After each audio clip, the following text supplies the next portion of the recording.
kategori ilmu terpuji, ada kategori ilmu tercela, ada kategori terpuji tapi bisa dapat jadi tercela.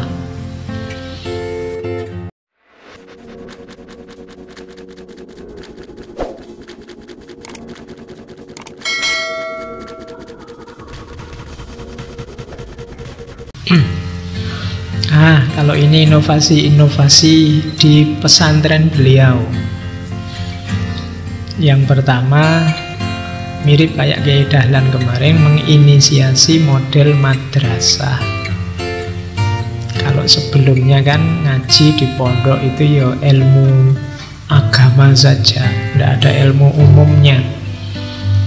Tapi nanti ilmu umum diperkenalkan, ya persis kayak madrasah hari ini yang kalian kenal itu.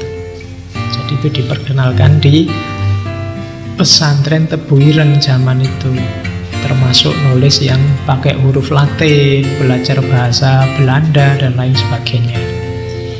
Bahkan yang populer zaman itu atas usulan dari putra beliau, Kiai Wahid Hasyim, mendirikan madrasah namanya Madrasah Nizamiyah. Madrasah Nizamiyah ini kurikulumnya malah 70% pengetahuan umum. Jadi 30%-nya baru pengetahuan agama. Nah, ini jadi memperkenalkan metode belajar yang modern, meskipun tetap tidak meninggalkan agamanya. Dan nanti atas pengaruh Kiai Wahid juga nanti ya ada perpustakaan, langganan majalah-majalah. Itu ada disebut ada Panji Islam, Islam Bergerak, Dewan Islam dan seterusnya. Itu loncatan yang luar biasa. Karena kan masih ada pesantren yang baca koran tidak boleh, radio tidak boleh, TV tidak boleh, untuk menjaga konsentrasi santrinya agar fokus pada ilmu agamanya. Nah, tapi mungkin santri yang lain itu punya bakat yang berbeda. Ini kalau tidak difasilitasi eman-eman bakatnya, maka di pesantren Tebu Ireng itu ya umum ya diajarkan. Di Madrasah Nizamiyah itu referensi-referensi seperti majalah juga disiapkan. Jadi ini ya kalau hari ini rasanya biasa lah Pak, gitu aja. Sekarang malah kita tidak baca koran lagi. Koran eman-eman sekarang. Kamu kan korannya sudah digital semua. Tidak ada lagi orang baca koran.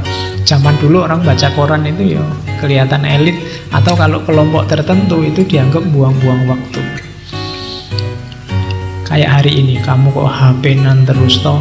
Dulu juga gitu, kamu kok baca koran terus toh. Kok ya belajar yang dulu. Nah, tapi itulah peradaban.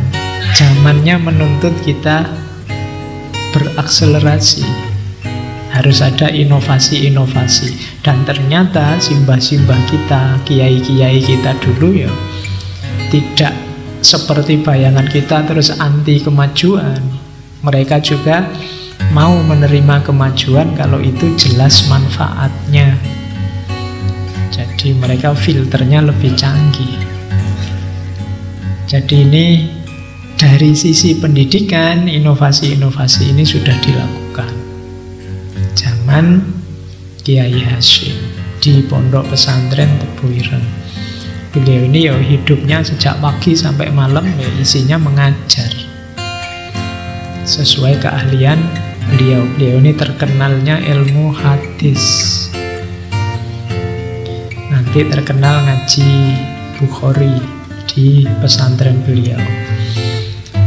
Oke, sekarang kita lihat dari sisi konsepnya, urgensinya pendidikan. Jadi pendidikan itu menurut Kiai Hasyim penting. Urgen itu kan penting. Pentingnya di mana? Yang pertama, mempertahankan predikat manusia sebagai makhluk paling mulia. Jadi manusia itu sebagai makhluk paling mulia karena ilmunya. Bukan karena akalnya, Pak. Enggak, karena ilmunya. Ilmu itu kan hasil dari akal ketika sudah didaya gunakan. Kalau hanya punya akal saja, semua orang punya akal. Kalau tidak digunakan ya sama saja. Maka manusia itu tinggi martabatnya karena ilmu. Kalau ceritanya Nabi Adam dulu kan, Nabi Adam sebelum turun ke bumi oleh Allah, wa 'allama Adamal asma'a kullaha, diajari ilmu-ilmu. Yang ini yang membuat malaikat tidak berdaya di hadapan Adam. Suatu ketika Allah menguji, tanya pada malaikat, malaikat tidak tahu. Ini a'lamu malan ta'lam. Jadi aku tidak tahu kalau tidak engkau ajarkan ya Allah, dan yang diajari Adam. Jadi kita ini manusia mulia karena ilmu, dan ilmu itu adanya lewat pendidikan. Maka tidak boleh orang menganggap remeh pendidikan. Dunia paling penting dalam peradaban manusia itu dunia pendidikan. Disitulah manusia bertahan dalam status kemanusiaannya, level kemakhlukan yang paling mulia. Jadi pendidikan jadinya paling penting. Kalau kemarin kita punya tesis bahwa jadilah kita manusia yang manusia. Manusia yang manusia itu ketemunya di dunia pendidikan. Kalau kita tidak lewat jalur pendidikan, kita tidak ketemu ilmu. Kalau kita tidak ketemu ilmu, ya kemuliaan kita sebagai manusia dipertanyakan. Beda dengan yang bukan manusia, kayak binatang itu kan tidak butuh ilmu, dia main insting. Binatang itu ya langsung bisa, apa-apa langsung bisa, sesuai standarnya dia. Ayam itu begitu lahir sudah bisa lari-lari dia. Tidak pakai belajar jalan, tidak pakai ngerangkak dulu, tidak pakai. Dia sudah ada paketnya. Beda sama manusia. Manusia itu panjang masa belajarnya. Dia tidak dari lahir sampai bisa utuh lahir batinnya itu butuh waktu panjang, dan untuk menumbuhkan itu butuh namanya pendidikan. Itu yang membuat manusia tidak seragam. Kalau hewan kan seragam semua. Bebek itu seragam semua, ayam itu seragam semua. Tidak ada ayam kok berontak, tidak mau aku ikut ayam yang lain, tidak ada.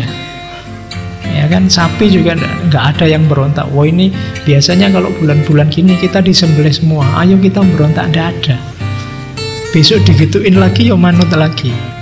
Bayangkan kalau itu manusia, itu sudah perang itu.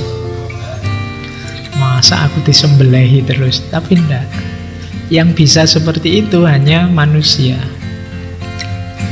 Bekalnya ilmu, derajatnya tinggi karena ilmunya. Terus yang kedua, lahirnya peradaban itu karena ilmu. Jadi melahirkan masyarakat yang beradab dan beretika. Kok ada dunia ini rusak, tidak karu-karuan, tidak tertib? Itu jawabannya simpel, karena kurang ilmu atau salah ilmu.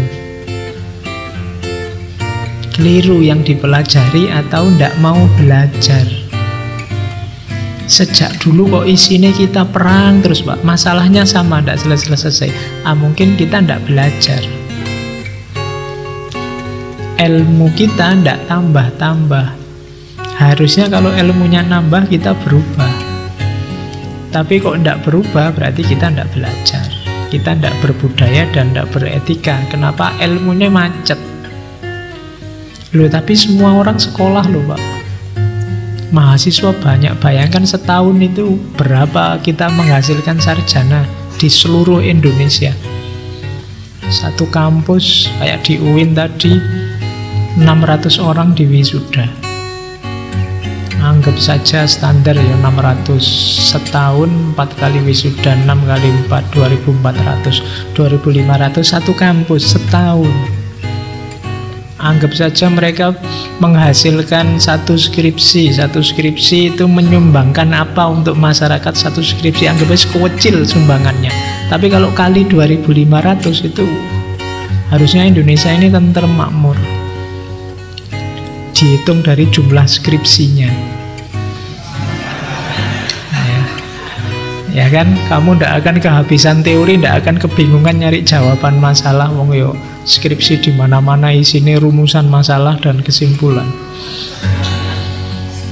Ya, cuma itu tadi aspek pengamalannya yang tidak jalan.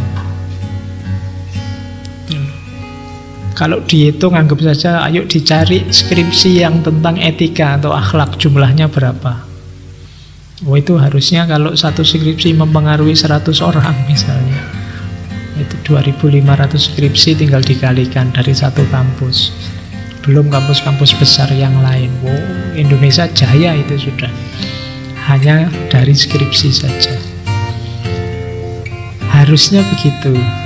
Tapi mungkin kita kurang menghargai ilmu. Sehingga ilmu itu berhentinya hanya di perpustakaan, berhentinya levelnya hanya di buku.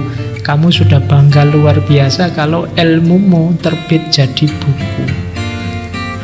Itu pencapaian puncak, kamu merasa itu, tapi sebenarnya belum. Jasanya ilmu itu meningkatkan kualitas hidupmu dan pada saatnya nanti melahirkan masyarakat yang beradab dan beretika. Harusnya begitu. Itu menurut Kiai Hasyim.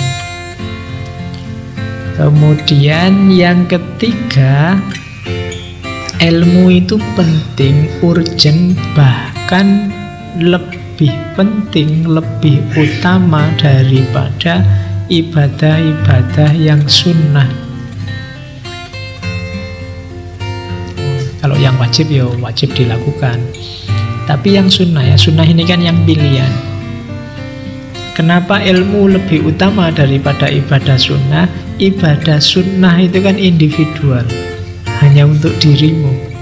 Tapi kalau ilmu itu manfaatnya tidak cuma untuk pemiliknya, tapi juga untuk masyarakatnya.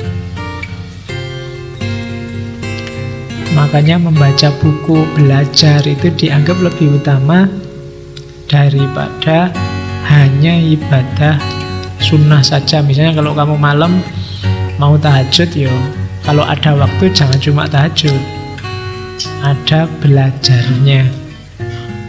Kalau pakai bahasa agama ada tafakkurnya, berpikir, itu kan belajar. Karena berpikir itu keutamaan. Biar dirimu manfaat tidak hanya untuk dirimu, tapi juga manfaat untuk masyarakatmu. Jadi setiap kali kita belajar cari ilmu, ayo diniati selain mencari ridhonya Allah, yo meningkatkan kualitas hidup kita dan kualitas masyarakat kita. Di situ nanti akan lahir peradaban yang mulia dan beretika, basisnya ilmu. Saya bilang tadi peradaban jaya itu ketika basis keilmuannya jaya, bukan politiknya dan bukan ekonominya. Ekonomi politik itu pendukungnya, harusnya begitu. Oke, jadi pendidikan itu urgent. Terus tujuannya sekarang, ini teori-teori pendidikan dari beliau. Pendidikan Islam itu tujuannya yang pertama adalah khairul bariyah. Khairul bariyah itu menciptakan manusia yang paling baik. Versi dirimu yang terbaik bisa lahir ya tetap lewat jalur pendidikan. Jadi kalau kamu ingin optimal, saya ingin eksis jadi diriku, Pak, bahasamu tiap hari kan itu. Jalur paling utama apa? Pendidikan. Kalau saya ngomong pendidikan, bayanganmu jangan hanya sekolah dan kuliah ya. Semacam-macam. Pendidikan itu semua aspek hidupmu bisa jadi jalannya pendidikan. Kamu nongkrong di angkringan itu bisa pendidikan. Di situ ilmu bisa masuk lewat obrolanmu, asal obrolannya manfaat mutu, bukan obrolan yang aneh-aneh. Kamu apalagi nongkrong sama temenmu di mana, kamu jalan kemana, itu semuanya bisa, setiap tempat bisa jadi tempat pendidikan, setiap tempat bisa jadi sekolah, seperti sering saya kutip. Setiap orang bisa jadi guru, ya kan? Kamu ketemu siapapun, kalau ada orang kan kamu bisa belajar dari dia. Oh, aku punya temen ini, tiap hari meso, pagi meso, siang meso, sore meso. Itu kan kamu bisa belajar. Oh, ternyata gitu. Nah, itu kan. Jadi besok pagi kamu, wah, aku belajar filsafat visuan dari dirimu. Kamu guruku tentang hal itu. Oh, setiap orang itu bisa mengajarimu sesuatu. Kalau bahasa kita kan bisa kita ambil hikmahnya dari apapun. Jadi dari situ nanti kualitas hidup kita meningkat. Karena sering saya bilang Allah memposisikan kita di mana itu pasti tidak iseng, pasti ada tujuannya. Kenapa sih kok aku tiba-tiba kuliahnya di UIN atau di UGM atau di UNY? Kenapa kok temenku ini orang jenis kayak gini semua? Kenapa? Ya, oh itu kamu, itu sebenarnya amanat, itu sebenarnya pelajaran-pelajaran bagimu. Jadi ambil hikmahnya.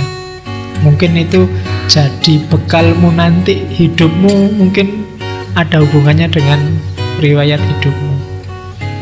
Nah, jadi di situ kita bisa membangun diri kita jadi versi terbaiknya dirimu. Khairul bariyah. Jadi manusia dalam derajat yang paling utama. Oke, tujuan pertama itu. Kemudian tujuan kedua, pendidikan itu ya manfaatnya. Jadi dengan ilmu hidup terus jadi lancar. Masalah-masalah ketemu solusinya. Kalau ini praktisnya.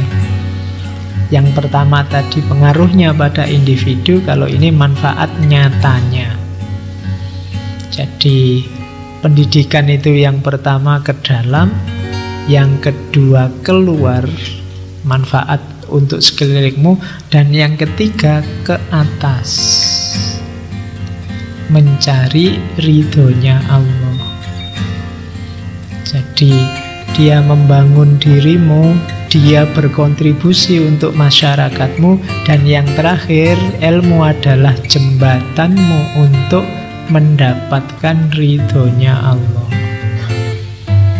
Di antara jalan hidup yang dicintai Allah adalah jalan para pencari ilmu. Kemarin waktu kita cerita tentang Imam Ghazali dengan ilmu laduninya, cerita Al-Jarnuzi dengan ta'lim muta'alimnya, kan banyak urian-urian tentang keutamaan ilmu. Nanti di Adabul Alim wal Muta'alim dulu kan juga ada keutamaan ilmu, bahwa ilmu adalah jalan yang paling mungkin untuk kita mendapat ridho dari Allah. Allah itu senang luar biasa kalau kita menempuh jalan ini. Malaikat disuruh membentangkan sayapnya melindungi kita. Ikan-ikan di laut mendoakan kita, pakai kalimatnya Imam Ghazali. Jadi jadikan saja setiap detik hidupmu adalah belajar mencari ilmu, maka Allah akan melindungimu di setiap detikmu. Sehingga mencari ilmu itu tidak ada selesainya. Terus niati saja belajar. Nawa itu cari ilmu. Kamu lagi nonton TV, ini juga cari ilmu. Kamu lagi buka HP, ini juga cari ilmu. Bismillah. Robbi zidni ilma, kan gitu. Kalau sudah niat dengan nama Allah, kan nggak mungkin kamu nonton film yang aneh-aneh, nggak mungkin kamu nonton mosok rek mau bismillah kok nonton kayak gini, nggak jadi kan gitu. sama temenmu misalnya nawaitu yuk kita saling belajar, kan nggak mungkin terus melakukan yang jelek-jelek, yang aneh-aneh. Jadi niati saja setiap detik hidupmu mencari ilmu lillahi ta'ala. Nah, Allah akan ridho. Kalau Allah ridho, hidupmu lancar. Allah yang ngatur skenario hidupmu di versi terbaiknya. Tidak usah khawatir. Yang itu mungkin kamu tidak nyampe ke sana. Kok ya tiba-tiba saya sesukses ini, sedahsyat ini. Mungkin karena di situ ada bermain keridhaan Allah. Oke, jadi itu tujuan pendidikan. Terus hasilnya apa pendidikan itu? Yaitu tadi, karena kita dengan ilmu potensi kita berkembang, kita jadi khairul bariyah, maka ilmu menghasilkan manusia yang berkembang semua potensinya, jasmaninya, rohaninya, dunia dan akhiratnya. Jadi ternyata kuncinya ada di ilmu. Apa sih yang tidak butuh ilmu? Sekarang boleh kamu sebut apapun masalahmu. Jalannya pertama-tama adalah kamu harus tahu ilmunya. Pak, saya itu loh kalau kuliah kok tidak lulus ya Pak. Itu kuncinya ilmunya. Kamu harus belajar lagi cara kuliah yang baik. Saya kok balik-balik putus saja Pak, balik ditolak, nembak kemana-mana ditolak. Nah, kamu harus belajar ilmu caranya biar tidak ditolak. Ya entah caranya apa-apa, kamu mungkin targetnya harus diukur dulu sama kemampuanmu, kemudian dan lain sebagainya. Itu namanya ilmunya. Pak, masalah saya itu satu Pak, tiap akhir bulan dompetku mesti terus kosong Pak. Misalnya, kamu harus belajar berarti cara mengelola keuangan. Lagi-lagi kuncinya di ilmu. Masalah saya sekarang itu Pak, temen satu kamar sak kos-kosan itu Pak. Waduh Pak, saya tidak bisa tidur, tidak bisa nyaman, tiap hari ribut saja. Nah, sekarang kamu belajarlah ilmunya cara menghadapi teman yang menyebalkan. Ya kan apa-apa ya, kalau ngerti ilmunya kan enak. Ketika kamu tidak tahu ilmunya, itulah awal kebingunganmu, awal masalahmu, awal lahirnya konflik-konflik dalam hidupmu. Segalanya ada ilmunya. Disitulah nanti potensi hidup kita akan muncul semua. Kalau kamu ngerti teorinya, ngerti ilmunya. Kan teori-teori pendidikan hari ini menyebut orang bodoh itu tidak ada. Anak bodoh itu tidak ada, yang ada orang malas. Malas kenapa? Malas mengembangkan potensinya. Kalau kamu mau, kamu bisa kok. Kamu mampu kok, hanya kamu tidak mau saja. Atau tidak mau tahu. Saya ini orang desa, Pak, bisa apa Pak? Kamu minder dewe, ya mandek kamu di situ. Saya tidak bisa Pak, kayak kalau gitu-gitu itu saya tidak bisa, tidak bidang saya Pak. Kalau kamu pingin minat ya jalani saja, belajar, cari ilmunya, nanti bisa. Jadi ilmu nanti jadi kuncinya kesuksesan hidupmu. Terus yang kedua, kalau ini hasil sesuai analisisnya Kiai Hasim zaman itu, dengan ilmu negara kita, bangsa kita akan bisa hidup mandiri, bermartabat. Karena negara yang menguasai ilmu, menguasai sains, menguasai teknologi, dia mandiri. Kalau tidak menguasai, kan minta tolong orang lain, negara lain. Kalau minta tolong orang lain, negara lain, ya kita tergantung sama mereka. Kita sumber daya luar biasa, melimpah-limpah. Migas kita luar biasa. Tapi tidak ada yang tahu ilmunya, cara ngolahnya gimana. Akhirnya terus diekspor. Masih mentah. Nunggu matang dulu, matang baru kita impor balik ke sini. Terus jadinya mahal. ya salah dewe, tidak ada yang menguasai ilmunya. Jadi dengan ilmu bangsa kita akan mandiri. Tapi kalau tidak, ya kita akan tergantung. Jangan lupa orang yang tergantung itu dia akan dijajah dalam tanda petik oleh tempat dia bergantung. Ya kayak kalian itu loh, misalnya kampusmu jauh, kamu tidak punya motor, tiap hari kamu bareng sama temenmu yang punya motor. Akhirnya kamu tergantung sama temenmu yang bawa motor. Oh, itu temenmu yang bawa motor bisa menjajahmu. Kamu mau, ayo berangkat jam 7. Nggak, aku kuliah jam 9. Kalau mau bareng ya jam 9. Oh, itu kamu kalah, sudah kamu dijajah. Tiba-tiba belok ke warung terus makan. Kamu bayarin ya? Loh, kok aku yang bayarin? Mau diantar nggak? Oh, yes. Kamu nggak bisa nego, kamu dijajah terus akhirnya. Oke. Coba kamu mandiri. Sudahlah, aku tidak harus bergantung pada motormu. Jalan kaki juga kuat misalnya. Kalau kuat. Oke, udahlah aku nginep aja di kampus. Tidak usah pulang misalnya. Oke ya, mandiri lebih mulia, lebih bermartabat daripada tergantung. Itulah makanya kita bolak-balik disuruh membaca surat Al-Ikhlas itu kan. Allahus Shomad. Tempat kita bergantung harusnya hanya Allah. Jadi ketergantungan satu-satunya yang diizinkan dalam Islam itu ketergantungan pada Allah. Ketergantungan yang lain itu harus dicek dulu karena membahayakan. Apalagi ketergantungan narkoba, kamu bisa masuk penjara itu. Oke ya, jadi ilmu membuat kita mandiri. Kalau kita sudah mandiri, kita jadi orang yang bermartabat. Kalau kamu punya teman mandiri, apa-apa ditanggulangi sendiri, diatasi sendiri, rasanya kan keren. Oh, dia bermartabat sekali. Garap soal ujian tidak bisa, tapi dia berusaha sendiri digarap. Kamu bilang, mas, aku ngerti jawaban nih, tak contoh nih. Enggak, aku ngerjain sendiri aja. Itu kan rasanya keren, meskipun nilainya jatuh. Tapi kan bermartabat dia daripada yang pontang-panting nyari contekan. Gitu loh.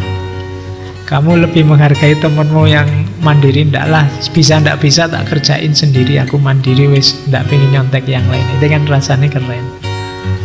Karena dia kelihatan punya harga dibandingkan yang menggadaikan kejujurannya demi nilai. Terus, dan zaman itu powernya ilmu bisa jadi kendaraan untuk menuju kemerdekaan. Karena ini Kiai Hasyim kan zaman perjuangan. Jadi semakin meningkatnya ilmu, semakin kuat sumber daya untuk membebaskan diri dari penjajahan. Nah, fokusnya beliau di situ. Sampai nanti terkenal sekali kan dengan resolusi jihadnya. Jadi ini hasilnya ilmu ada di sini. Terus, nah sekarang kita harus jeli juga. Perhatikan ilmu juga ada karakter-karakternya. Jangan menghabiskan waktu untuk menimba ilmu yang tidak ada manfaatnya. Jadi ada kategori ilmu terpuji, ada kategori ilmu tercela, ada kategori terpuji tapi bisa dapat jadi tercela. Yang terpuji jelas segala pelajaran, segala materi yang berhubungan dengan agama, ibadah, kebenaran, kebaikan, jalan untuk mendekat pada Allah dan mencari ridhonya. Jadi ilmu yang semacam ini pasti terpuji. Ketika kalian belajar sesuatu, coba dicek. Dengan aku tahu ini, hidupku jadi semakin berkualitas enggak? Ada kedekatan nggak dengan Allah. Dengan aku belajar ini aku jadi semakin dekat dengan Allah, enggak. Kalau ilmu ini aku jalankan, aku ingat Allah, enggak. Nah, itu ilmu yang membuat kita tidak lupa dengan Allah dan membuat kita ingat dengan Allah, itu pasti ilmu yang terpuji. Termasuk juga ilmu tentang agama, ilmu tentang ibadah, ilmu tentang kebenaran, ilmu tentang kebaikan. Ini pasti terpuji. Oke. Ada ilmu yang tercela. Ilmu yang tercela itu kebalikannya. Tidak ada gunanya, tidak ada manfaatnya, baik untuk dunia maupun akhirat. Ya kalau di tulisannya Kiai Hasim, ya contohnya antara lain ilmu-ilmu jenis ilmu santet dan lain-lain. Ya, tapi sebenarnya semua yang tidak ada gunanya dunia akhirat, ya tidak perlu kita capek-capek belajar. Carilah ilmu yang ada manfaatnya dunia maupun akhirat. Paling tidak akhirat. Kalau tidak ada manfaatnya sama sekali, kemungkinan ilmu itu tercela. Ada juga sebenarnya ilmu ini terpuji, tapi ketika salah dosis atau overdosis jadi tercela. Misalnya seperti filsafat ini, kalau salah dosis terus pikiranmu jadi kacau, ndak karu-karuan, terus harusnya konstruktif malah destruktif, harusnya membantu malah merusak. Nah, itu jenis ilmu yang terpuji tapi terus jadi tercela.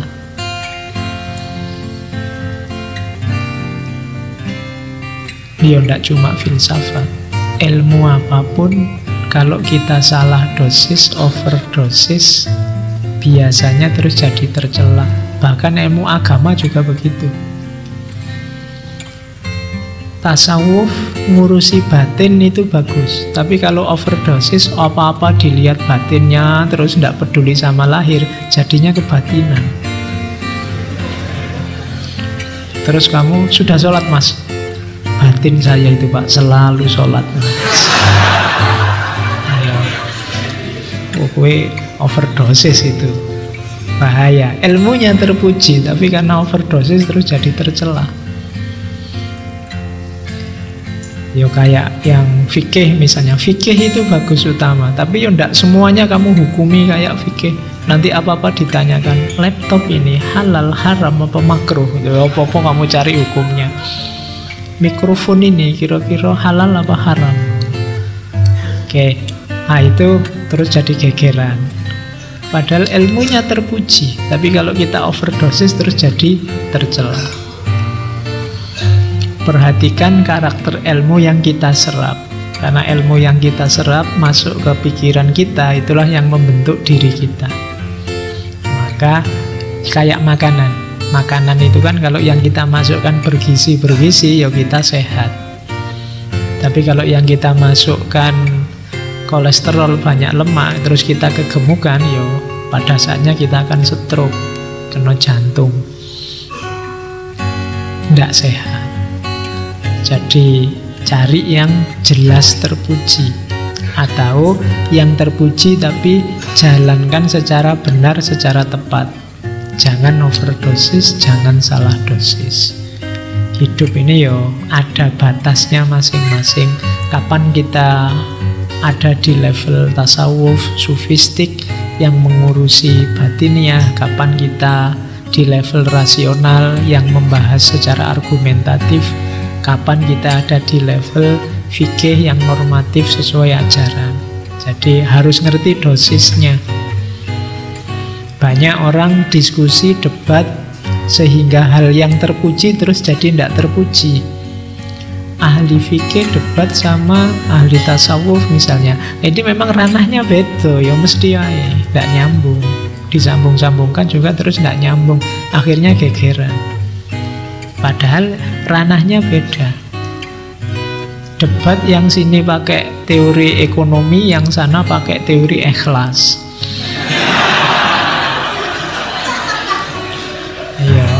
Ayo ndak nyambung. Kamu harus ngerti porsinya. Ikhlas itu porsi proporsinya seperti apa. Kalau yang ekonomi porsi dan proporsinya kapan dan di mana, kan harus jelas. Oke, jadi itu biar tidak terjadi yang terpuji terus jadi tercela. Kamu harus ngerti dosisnya.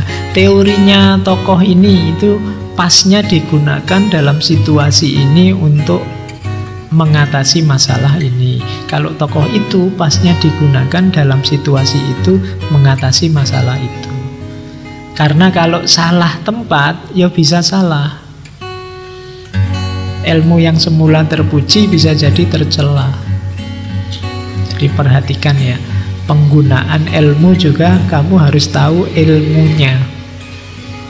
Jadi mengamalkan ilmu itu juga butuh ilmu. Tidak bisa sembarangan.